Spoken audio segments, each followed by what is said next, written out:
Testing if different planes can take off of the skyscraper. Starting with something crazy. Here's the Ho 229.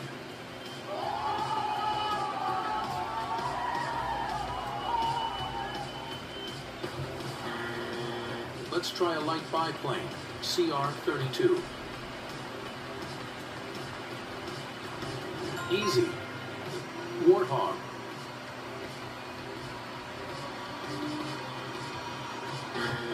It's too heavy. And now the Su-27, because it has insane thrust. Yeah, boy. Lastly, the biggest plane that I could kind of fit up here. Here's the huge Tu-4.